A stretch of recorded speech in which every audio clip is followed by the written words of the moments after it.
so much for that very kind introduction. Just for the record, I appeared in the documentary 40. It was not my documentary. I wish it were. That would be amazing.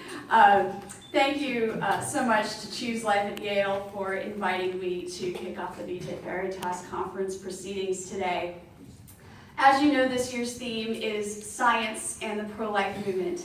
You will be hearing later today from a neurobiologist, a bioethicist, and a statistician, among various others. But as she said, my background is in law, because I just had to do something about the terrible shortage of attorneys in this country. That is a joke, I'm not deluded. So I'd like to contextualize today's presentations by focusing on the intersection of science and the justice system, and particularly how the United States Supreme Court has considered science in its abortion jurisprudence. So let's begin in classic law school fashion with a question. What do the Stoics, Jewish scholars, Aristotle, and modern-day physicians have in common? Love of hard questions? Sorry, say that again? The love of hard questions? The love of hard questions. That's pretty good. Anybody else have an idea? All right, you're not wrong, but the answer that I had in mind is this. The Supreme Court in Roe versus Wade treated the Stoics, Jewish scholars, Aristotle, and modern-day physicians as equally valid, competing sources of wisdom on the question of when a human life begins. I'm going to repeat that because it's important. The Supreme Court in Roe versus Wade treated the Stoics, Jewish scholars, Aristotle, and modern-day physicians as equally valid, competing sources of wisdom on the question of when a human life begins. In 1973, 7 of the 9 most powerful jurists in the United States turned a blind eye to the reality of life in the womb, and to justify it, they cited the beliefs of people who lived hundreds or even thousands of years ago, people who did not have the benefit of the scientific method, let alone the benefit of ultrasound technology. This is what the court said in Roe. Quote, "We need not resolve the difficult question of when life begins. When those trained in the respective disciplines of medicine, philosophy, and theology are unable to arrive at any consensus, the judiciary, at this point in the development of man's knowledge, is not in a position to speculate as to the answer. It should be sufficient to note briefly the wide divergence of thinking on this most sensitive and difficult question. There has always been strong support for the view that life does not begin until birth. This was the belief of the Stoics. It appears to be the predominant, though not the unanimous, attitude of the Jewish faith."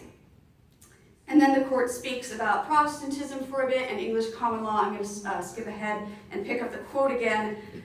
Quote, "The Aristotelian theory of mediate animation that held sway throughout the Middle Ages and the Renaissance in Europe continued to be official Roman Catholic dogma until the 19th century, despite opposition to this ensoulment theory from those in the church who would recognize the existence of life from the moment of conception. The latter is now, of course, the official belief of the Catholic Church. As one brief amicus discloses, this is a view strongly held by many non-Catholics as well, and by many physicians. In a legal system with separation of church and state, and in a country that values policy making based in reality, of that entire list, the only source even worth mentioning was many physicians. That should have been dispositive. What do the physicians say? What do the scientists say? I think it's worth noting that the Roe opinion mostly cites beliefs from Western traditions. If the court had expanded its horizons a bit, the fallacy might have been easier to spot. For instance, Malaysian folklore holds that a child lives for 40 days in the father's womb, located in the brain, before making the journey to the mother's womb. Among the Arapash of Papua New Guinea, it was believed that baby making required repeated acts of intercourse during the first few weeks of pregnancy. And neither of those beliefs is any more wrong than the pre-formationist hypothesis of 17th century Europe, which held that each sperm contained a tiny child called homunculus. You may have noticed echoes of that belief from pro-choice internet trolls who say that if abortion is murder, masturbation must be a Holocaust. And perhaps we should count ourselves lucky that the Supreme Court didn't cite Spartan philosophy, which of course encouraged infanticide. All of those beliefs were potentially defensible in the times and the places where they arose, but we know better now. Zygote. This cell, formed by the union of an ovum and a sperm, from the Greek zygotos, yoked together, represents the beginning of a human being. That's from Before We Are Born, Essentials of Embryology and Birth Defects, 4th edition.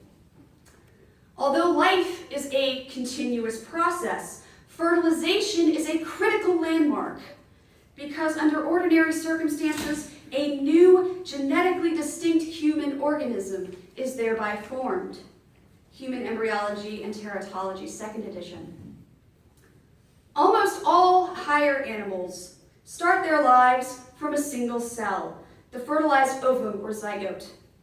The time of fertilization represents the starting point in the life history or ontogeny of the individual. Patton's Foundations of Embryology, 6th edition. Just as an aside, since that last quote referred to higher animals, if you want to get a straight answer on when the life of an individual begins, it's often helpful to look at resources that are not specific to humans. Scientists generally define living organisms of whatever species as having 7 characteristics. 1, they respond to the environment.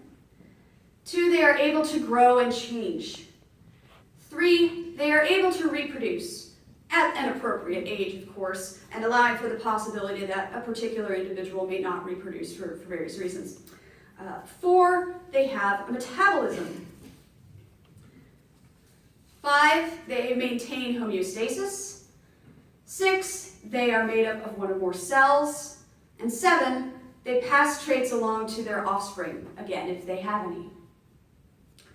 When scientists debate what is and is not life, that debate is happening at the far margins, whether or not a virus is a life, for example.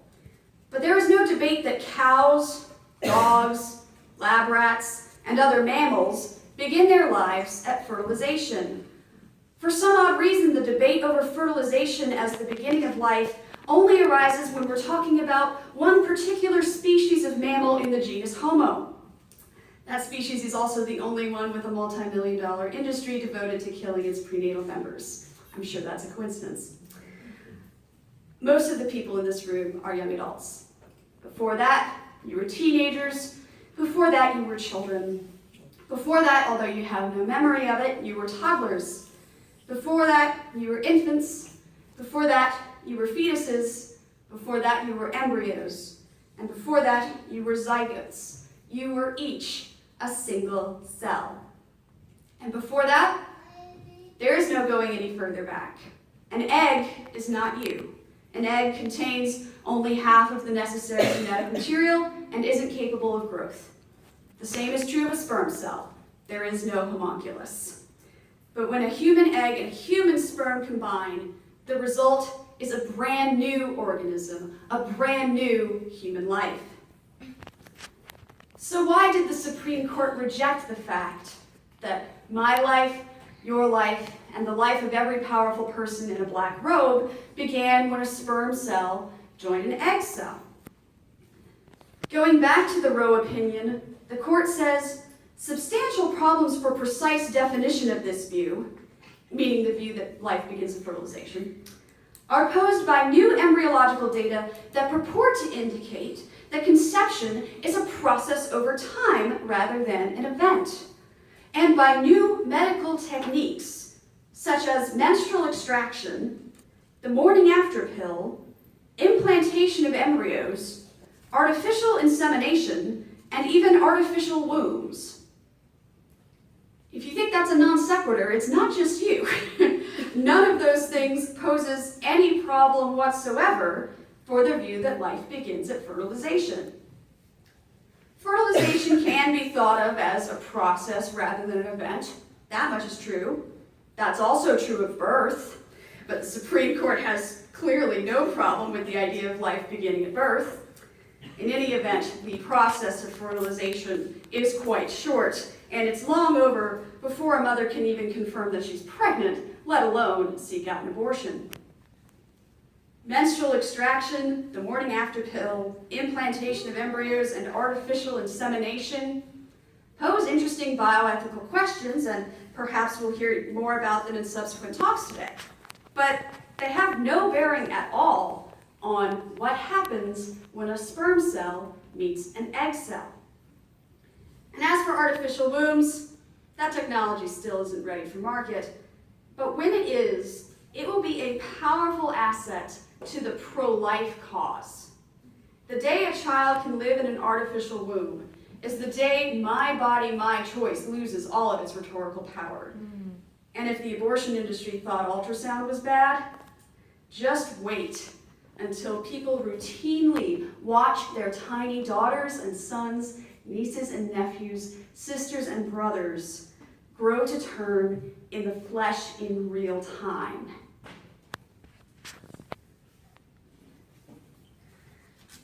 I don't believe that the reasons the Supreme Court gave for rejecting life at fertilization were the real reasons. The justices wanted abortion legal, and they were prepared to run roughshod over science and the Constitution to make that happen. By refusing to decide when life begins, the court effectively did decide when life begins. It decided that life begins at birth. Because prior to birth, Roe versus Wade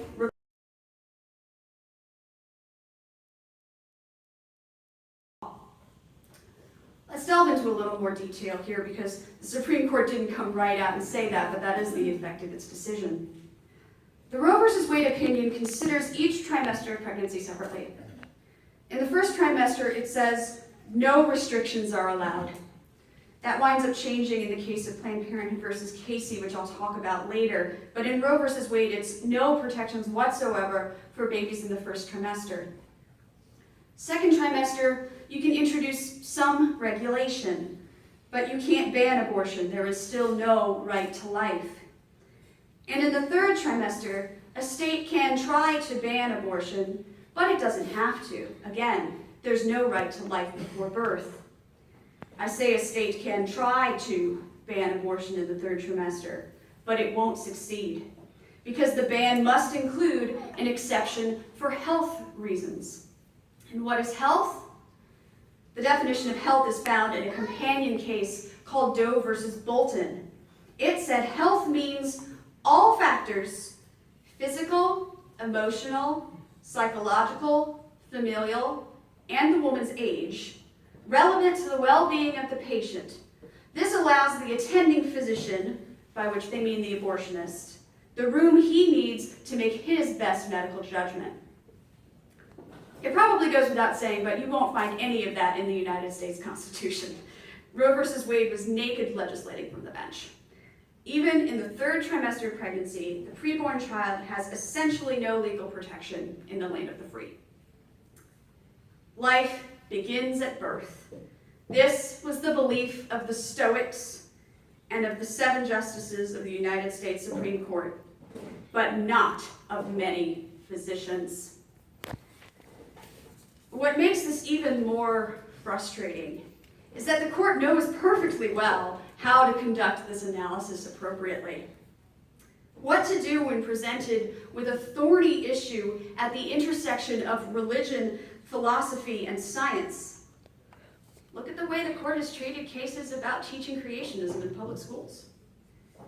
In those cases, when those trained in the respective disciplines of medicine, philosophy, and theology are unable to arrive at any consensus, medicine wins. The scientific consensus wins. The Supreme Court did not bother to survey what ancient philosophers believed about the origins of life on Earth.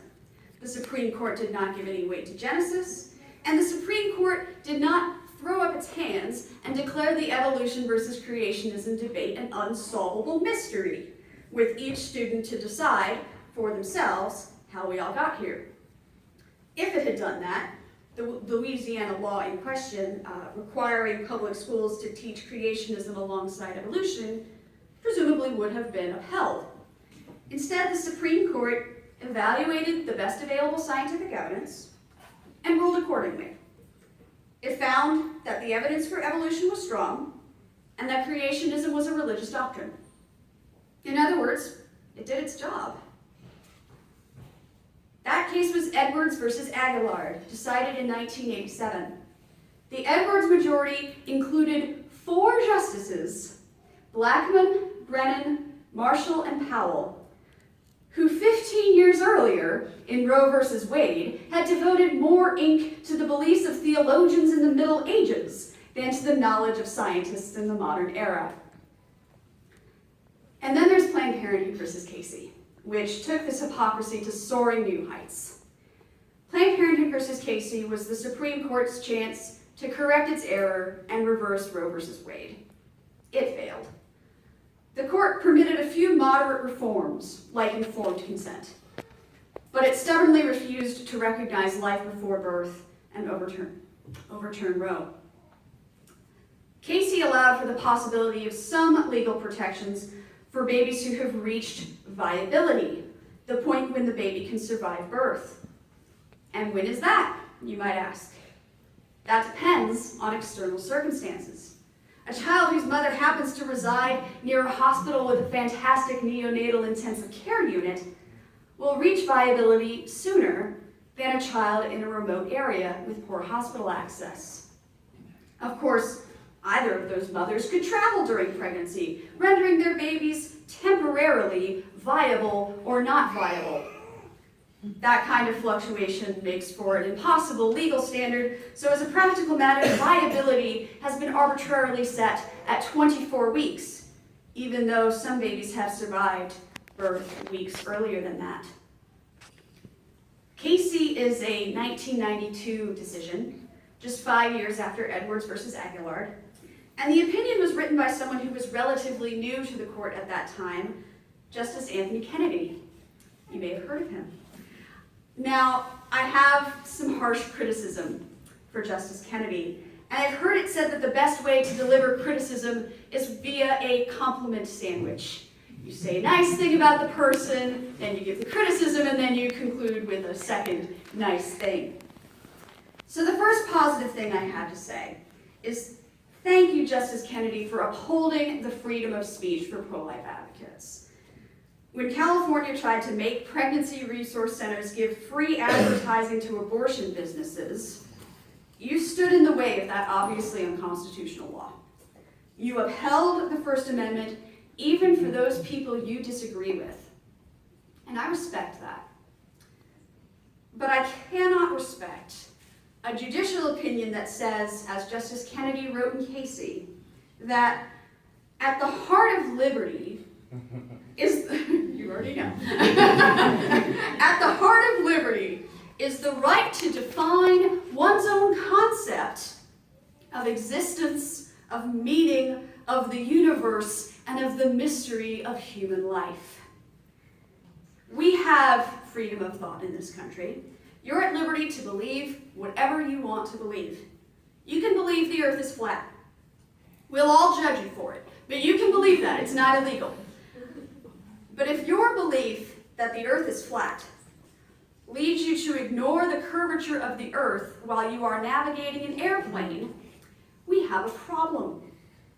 And if a person's subjective beliefs about the mystery of human life are allowed to trump laws against killing other people, that's not liberty, that's oppression. I am quite certain that if someone tried to bring back the sacred Aztec ritual of human sacrifice, we would not give that person the liberty to define for themselves the mystery of human life. Late-term abortionist Curtis Boyd was once interviewed about his practice. He said, "Am I killing? Yes, I am. I know that. Oh, but don't worry. He prays over his victims and, quote, asks that the spirit of the pregnancy returns to God with love and understanding. Late-term abortionist Leroy Carhart said, well, in my heart and my mind, you know, life begins when the mother says it begins, not when anybody else thinks it begins. For some women, it's before they conceive. For some women, it's never. Even after they deliver, it's still a problem, not a baby. Now, I consider myself a feminist. Women are awesome. And the female body, the ability to carry a human life, is an incredibly powerful thing. But I will confess that women don't have the power to make a baby come alive just by our thoughts or our words. That's completely insane. The evidence for life beginning at fertilization is overwhelming. Knowing what we now know, the denial of life's existence in the womb amounts to a religious doctrine. It is a supernatural belief, every bit as much as creationism is.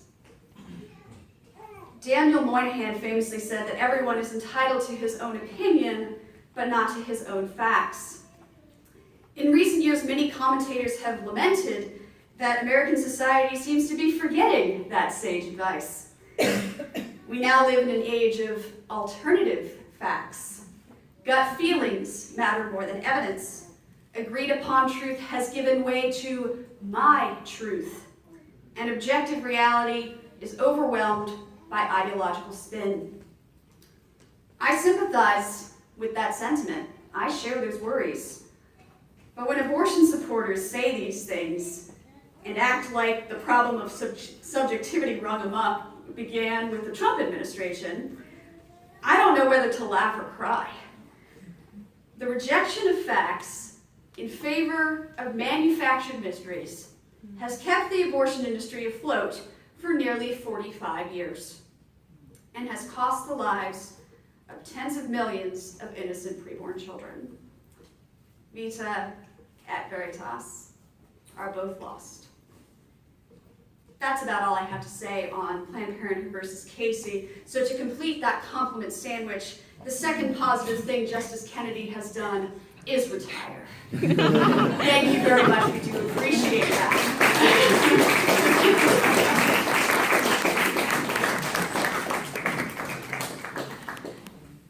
Kennedy's retirement does give us some reasons for hope that life and truth will soon regain a majority on the Supreme Court. But if you only remember one thing from my presentation today, I want it to be this: being right is not enough. We are right about when life begins. We were right about it in 1973 and in 1992. And I think the Supreme Court has always known it. The justices who decided Roe and Casey mangled the science because they couldn't venture to say what they really believed: that some human lives just aren't worth protecting, or that some human lives are worth sacrificing to the cause of population control, or that women will never achieve gender equality if we can't kill our babies. That last one is incredibly misogynistic. Understanding the science is necessary, but not sufficient. We must also convey clearly why the question of when life begins is so important. In the wake of World War II and all of its atrocities, the United Nations General Assembly proclaimed the Universal Declaration of Human Rights.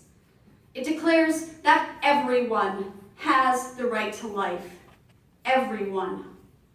And it further declares everyone has the right to recognition everywhere as a person before the law. Everyone. Just as important is what the Universal Declaration of Human Rights does not say. It does not say that personhood is limited to humans of a certain age. It does not say that personhood is limited to humans who are physically independent. It does not say that personhood is limited to humans who are conscious. It does not say that personhood is limited to humans who can breathe without assistance. It does not support any of the myriad ad hoc criteria that have been proposed to exclude preborn children from the right to life. The notion of a living human being who is not also a person is repugnant to the idea of human rights. Human rights begin when human life begins. The UN Declaration of the Rights of the Child is even more explicit. The child, by reason of his physical and mental immaturity, needs special safeguards and care, including appropriate legal protection before as well as after birth. The pro-life movement is a human rights movement. But you wouldn't know it from the mainstream media portrayals. For decades, abortion advocates have smeared the pro-life cause as a narrow religious crusade. Knowing the science will help you defend against that attack, but again, being right is not enough. We must cultivate a diverse movement of people of every faith and none to secure the right to life for the most defenseless members of the human family. Secular pro-life has been doing that work for nearly a decade now. Under the banner of science and human rights, we bring together atheists and agnostics, Catholics and Protestants, Jews and Muslims, Mormons and Wiccans, and yes, even liberals and conservatives. By joining forces, we can restore the right to life from life's beginning and make abortion unthinkable. Thank you.